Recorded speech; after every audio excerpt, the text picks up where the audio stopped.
नगर विकास में जो posting transfer हुआ है उसमें व्यापक तौर पर बेईमानी हुआ है और व्यापक रूप से वसूली किया गया है। जो सिपाही बहाली हुआ था उसमें इन्होंने ही गलत करवाया था, मुख्यमंत्री ने ही गलत करवाया था। उस आदमी को शर्म लगना चाहिए कि स्पीकर के कुर्सी पर बैठा था और एक डीएसपी और एक दरोगा को नहीं हटा सका, स्वयं हट गया। अशोक चौधरी जी वो चीज है जहां रहते हैं उसके साथ गद्दारी करते हैं। अच्छा, जब लीक नहीं हुआ तो वो अरेस्ट करके जेल क्यों गए हैं लोग? 17 महीने तेजस्वी कोई मुख्यमंत्री नहीं थे, उप डिप्टी सीएम थे, इसके बावजूद 17 महीने में कहीं पर परीक्षा लीक हुआ। इनके दो मुख्यमंत्री हैं, बयानवीर हैं दोनों। बिहार में एक तरफ जहां शिक्षक बहाली होती है, दूसरी तरफ पेपर लीक का मामला सामने निकल के आता है। बीते दिनों थर्ड फेज की बहाली को देखते हुए परीक्षा ली जा रही थी पूरी बिहार में और ऐसे में झारखंड से 300 छात्र छात्राओं को पकड़ा गया और अब जाकर पटना के बेउर जेल भेज दिया गया है। अभ्यर्थी काफी परेशान है, लाखों लाख इस परीक्षा में अभ्यर्थी शामिल हुए थे। उनका यह साफ कहना है कि यह परीक्षा रद्द होनी चाहिए, लेकिन सरकार जो है कहीं ना कहीं पीठ थपथपाते नजर आ रही है। जो नीतीश सरकार के मंत्री वो यह कहते हुए नजर आ रहे हैं ऐसा कुछ नहीं हुआ है, अफवाह फैलाया जा रहा है। राज्य विधायक विजय कुमार मंडल है, जुड़ेंगे, बात करेंगे। विजय जी, कैसे देख रहे हैं इस पेपर लीक को, जिस तरीके से सरकार पीठ थपथपा रही है? पेपर लीक का मामला आया है, कार्रवाई जो है मेन मछलियों पर नहीं की जा रही है, जो पकड़ाए हैं छात्र छात्राएं उनको भेजा गया है। कार्रवाई तब न होगी मेन मछलियों पर जब सत्ता में बैठे हुए लोग के उस संरक्षण में हैं, तो कार्रवाई कैसे होगी?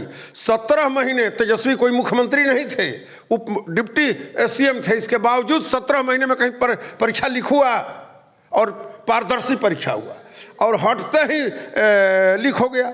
इसके पहले मुख्यमंत्री पर मेरा गंभीर आरोप है कि जो सिपाही बहाली हुआ था उसमें इन्होंने ही गलत करवाया था, मुख्यमंत्री ने ही गलत करवाया था और चेयरमैन से बुला करके लिस्ट दिया था कि इसको रख लिया जाए, जिसमें नालंदा के लोग थे।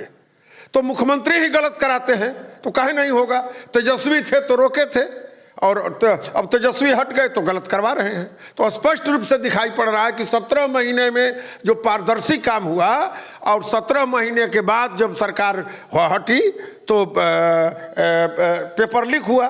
इनके दो मुख्यमंत्री हैं, बयानवीर हैं दोनों, एक पगड़ी बांध के घूमते हैं और एक ड्रग माफिया है जो स्वयं चोर है। उस आदमी को शर्म लगना चाहिए कि स्पीकर के कुर्सी पर बैठा था और एक डीएसपी और एक दरोगा को नहीं हटा सका, स्वयं हट गया और आज बखान रहा है कि हम लोग ईमानदार हैं। और दवाई में ड्रग कौन मिलाता है?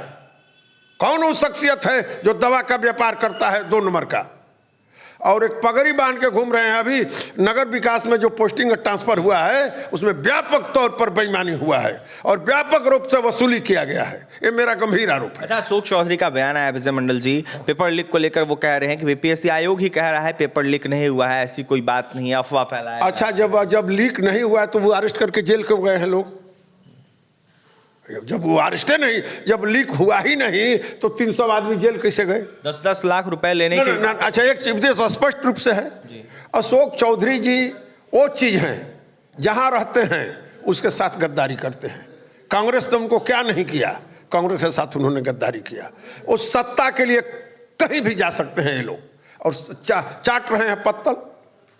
जो कांग्रेस के पीठ में छुरा भोंका, आज और जब वक्त आएगा तो जदयू के पीठ में भी छुरा भोंकेंगे, तो उनके बाद का हम लोग महत्व नहीं। अच्छा, एडमिट कार्ड के पीछे तस्वीरें वायरल हो रही है जहां पर आंसर लिखा हुआ देखने को मिल रहा है, आपके नेता ने भी ट्वीट किया है। अच्छा बताइए, जब एडमिट कार्ड में ही आंसर है, आपको आ रहा है कि लीक नहीं हुआ है। अच्छा, लीक नहीं हुआ है तो लीक जब नहीं हुआ है तो 300 आदमी अरेस्ट कैसे हुए, कैसे अरेस्ट हुए? तो ये लोग नौकरी को व्यापार समझ लिए हैं और जो जेन्युइन लोग हैं उसको नौकरी नहीं दे रहे हैं, लोग व्यापार कर रहे हैं और पैसा पर सेटर इनका है, सेट करके लोगों को नौकरी दिलवा रहे हैं। सरकारें जब सेटर है तो ईश्वर इस राज को चलाएगा। किस तरीके की कार्रवाई की मांग करेंगे आप? हम कठोर कार्रवाई की मांग करेंगे और भविष्य में इस तरह के नहीं हो। जो लोग इसमें दोषी हैं और जो सत्ता के सिंहासन पर बैठे हैं, जो अपने को चरित्रवान कहते हैं, उनके रिजिम में कैसे हो गया, उनको इस्तीफा करना चाहिए।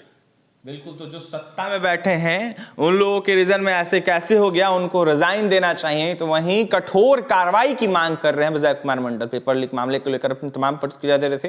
तो वहीं जमकर नीतीश सरकार के नेताओं पर निशाना साध रहे थे। तो फिलहाल गद्दार अशोक चौधरी को बता रहे थे। और भी तमाम खबरों के लिए NBC 24 के साथ बने रहे। बहुत बहुत धन्यवाद।